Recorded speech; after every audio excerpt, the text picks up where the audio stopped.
Everybody, and welcome back.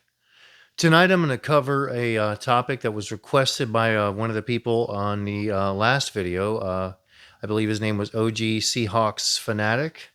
And his question was if there's any way to learn how to stop thinking about an ex from a previous relationship, or even more so, be able to handle intrusive thoughts and how to try to come about combating that sort of thing. And I'm going to dive right into the subject tonight, except for one thing I want to tell everybody.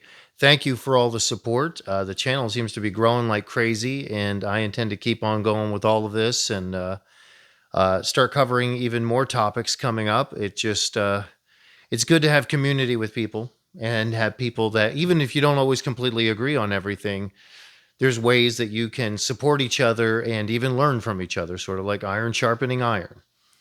So to begin with the questions that he was asking about that, I'm going to give my own personal take and try and give some insights that I've gotten from other people over the years. But beginning with learning how to change your mindset. Learning how to change your mindset with this is you have to shift your life into a place where you have a path and a purpose that you're focused on so that you don't become so overly focused on a relationship that you just get completely wiped out when something happens to it. And the way that you do that is you need to have some sort of a driving goal that motivates you. It could be anything from a side hustle to a business to some sort of creative endeavor that you're involved in. I mean, perhaps you like music. Perhaps there's something that you want to make maybe YouTube videos about, or something that you want to sell online, or maybe you're good at woodworking. There's any number of things. And if you stop and you think about it, there's always going to be something that is going to motivate and make you want to do that specifically. Something that's going to really make you feel driven and make you feel like you have that path and that purpose that you so desperately, we all need it. We all need those things. That's what keeps every single person going that has any type of balance and they're driving and moving forward, and we don't get fixated on stuff like that. The only way to do that is to have that developed in your life. Now, I don't know if you in particular or anybody else that's listening, if you have something like that already. You just need to focus on developing that every single day. Now, to continue on from that, it's really more of a matter of habits that you develop in your personal life.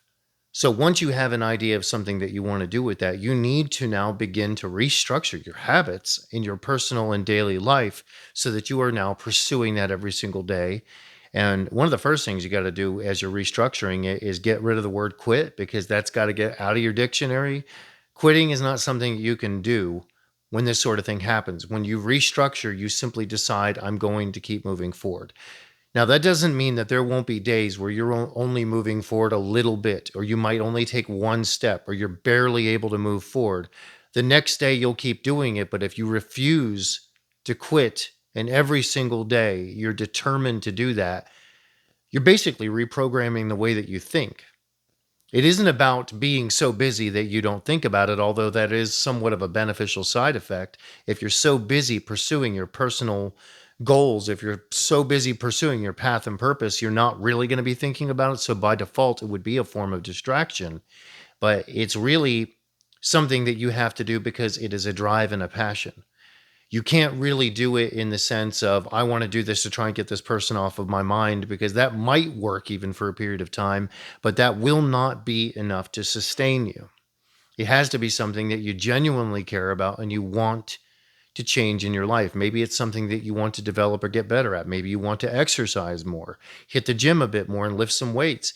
There's any number of things that you could do that will help you to give you that path and purpose and help you to structure and discipline your life, because it isn't about all the activity.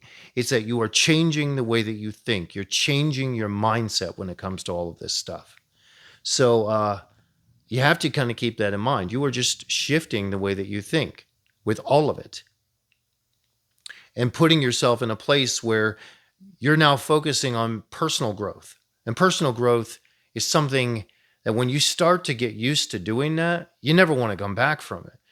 You even get to a point, and trust me, down the road, you'll get to this point if you start to really go down this road, that there will be times where something from that past relationship pops up, and you're 6 months, a year, 2 years out from it, and you're like, man, why in the world was I so hung up on that? Why was that so important, when now that I see it in perspective and see it for what it was, the failed, broken thing that didn't make it to the present day, why was I so hung up on it?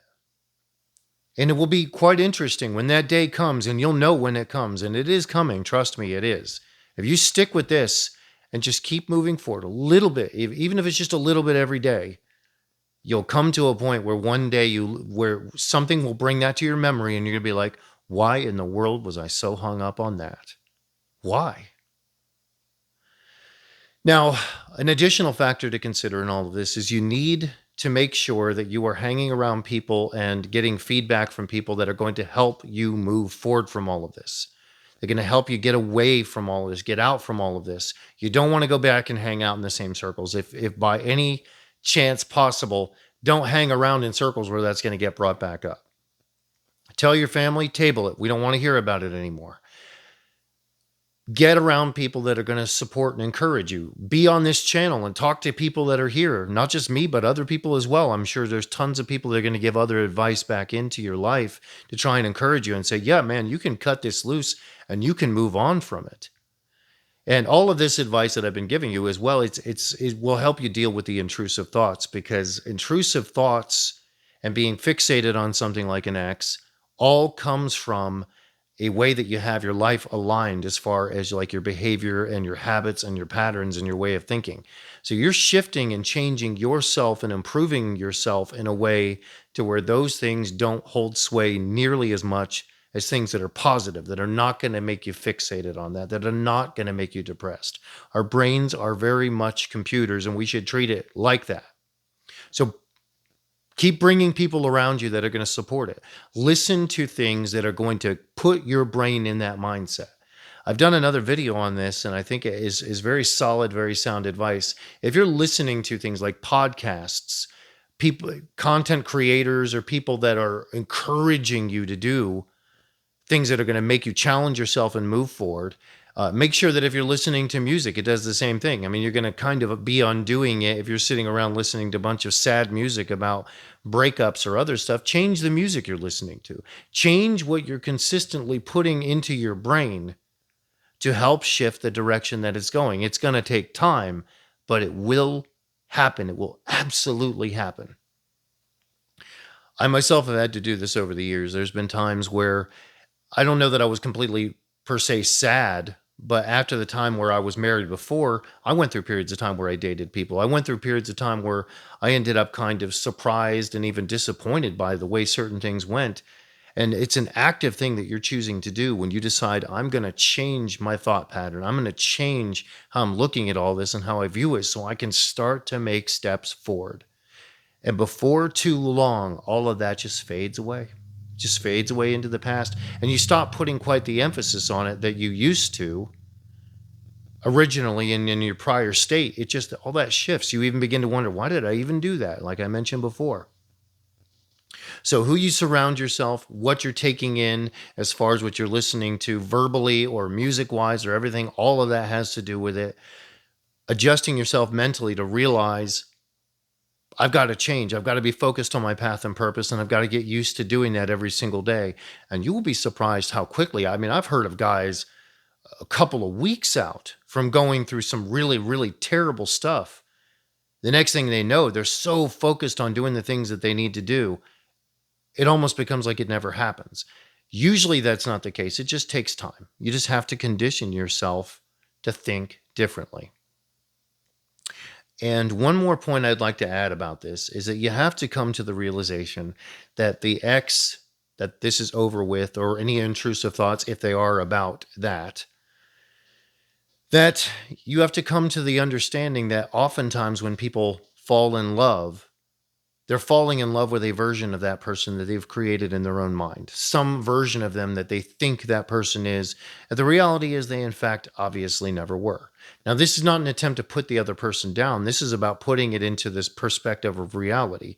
Most people's versions of falling in love are the fleeting kind where they have a projected, inflated, incredible image of this person that just doesn't really exist, and there is no chance of that lasting into the long term. That will never work. The only type of relationship that I've ever heard of from married couples that seem genuinely in love and happy with each other over long periods of time, which I got to mention, this is for the most part older generations, but I've met a few that are younger. But for the most part, all that stability and everything just comes from the fact that they are in love with the real thing, the real person. They're accepting all the realities and all the ugly truths that kind of come with it, and they don't live in some sort of fairy tale world about it. They don't live in that at all. They live in reality about it. That's fairly rare. That's just fairly rare. Let's just cut right to it. Let's not sell it like it's some sort of nice thing that's right around the corner for you. Most of us are never going to find that. Very few of us ever will find anything like that. That should not be something that you count on. But accept that, and also accept that not only is she probably not really who you thought she was, and that this was something that was probably destined to fail, and it's okay. This person is not thinking about you. You are not on their mind. They don't care. I assure you, if they cared and that was something that was going on in their head, they'd be letting you know. They'd be letting you know. You'd be hearing about this. We might not even be having this conversation right now. They'd be all over you, letting you know all about it. If they were thinking about you at all in a way where they respected you, they appreciated you, and they wanted you in their life, then this sort of thing wouldn't be happening. We wouldn't even be in this situation. The reason why this is most likely happening is because they didn't appreciate per se who you were. That's not a put down against them. That just means that either you would need to either A, find somebody that does appreciate who you are, or even more importantly than that, let's just table the whole whether or not you ever get into a relationship again or not. You need to appreciate who you are. You need to appreciate your own growth. You need to appreciate who you are going to develop and turn yourself into. It's something we all got to do. Everybody's on this journey, everybody on this channel, me, even the people that don't even want to admit it. Everybody has to be on that journey at some point and continuously be on that journey. It's not something that ever really ends in this life. So you have to just come to terms with that. And my final note that I'm going to make on this that I think you'll have to prepare yourself for, I almost hesitate to bring it up, but I will go ahead and do it, is that if you do start to go down this road, you start to develop, you start to change, and you don't do the change because you're hoping somehow the ex will notice or other women will notice, that is a weak excuse that won't give you the strength to follow this through. That will fail you at some point. If you're doing it for the reasons that you start to see the results in yourself, you realize, oh, wow, my focus is getting better. My exercise on, the way it's affecting my body and just, sharpening my mental focus is getting better. The way I feel once I put in certain types of input, whether it's what I'm listening to, if I'm listening to podcasts or something, what I'm listening to, the people that I'm surrounding myself with, all of that is now shifting how you feel. You're going to become a very different person. You're going to become somebody that will become more attractive to the opposite sex. You just will. But you have to remember, you cannot, and you must not do this for that reason. You have to do this for you. And finally, and this has happened to me many, many times. This has happened to many guys that I have spoken with that have had experiences like this. Very often, the same ex that caused the damage and the problems will somehow, some way end up finding out this is going on in your life, suddenly develop an attraction because of whatever toxic mess is going on with them. They're now drawn back into this, and they see what they're hoping is an opportunity to continue to, work their way back into your life, because now they're suddenly attracted to you because they see that you've got all this drive and charisma. And hopefully, as you keep going through this and get further along into this, you'll begin to realize they don't have a place there. If you are coming through this journey the way that you should be, you'll get to a point that where if that happens, which unfortunately a lot of the time it does, and you have to be prepared to accept that if they come back in, you need to be strong enough to say it's done. It's done. You don't need them. If you needed anybody, which really, let's be honest, you don't need somebody. If there's going to be anybody that's going to connect with you, it's got to be connected in a way to where you're not perpetually in some sort of struggle to hold them in place. They're simply drawn to you and who you are and what you have by enough attraction to where you don't have to constantly hold that in place. And as I said before, that is rare these days. Don't count on that. It might not happen. Chances are it won't. I'm just going to shoot completely straight with you. I know there's a number of men that will agree with this. There's probably a lot of women that will even agree with this. Work on you. Get yourself to a point to where you begin to walk in some sort of personal happiness, development, and growth that isn't in any way tethered to some other person, especially not some relationship that you were in where they didn't see the value of it and they treated it as such. Because you obviously have value, obviously have growth. You're asking questions about it. Self-reflection is the most important thing. If you have self-reflection enough to ask those types of questions, that puts you a million miles beyond a lot of people. And everyone here that's on this channel, that's commenting for the most part, myself included, we're all going down that same journey with you, my man. We are all going down that same road. So you are in the right place, and I wish you Godspeed. Any other questions you have, ask away in the comments. Other people will fill in. I'll jump in too and see if I can fill in, and maybe we'll even do a follow-up video at some point, because it's good. It's good to get these things out, talk about it, and build each other up and go in the right direction. Go in the right direction in life. It isn't always just about talking about here's what went wrong and here, let me take something that happened way back in my past and use it as an object lesson. It's about reaffirming and encouraging each other to just keep moving forward, and to keep taking on that challenge to make ourselves better than we were yesterday. So that's pretty much it for tonight. As I said before, like, subscribe, make sure you leave lots of comments, as so far you guys all have been, and it's been very, very informative. I've learned a lot about a lot of other people's experiences in the comments. So it's been really, really incredible. As always, too, if you have any other issues you'd like to talk about, we can bring up here on the channel. Please feel free to throw those in the comments as well. Hit the notification bell, because I got a bunch more stuff coming at you soon. So you guys have a good night, and I will talk to you all soon.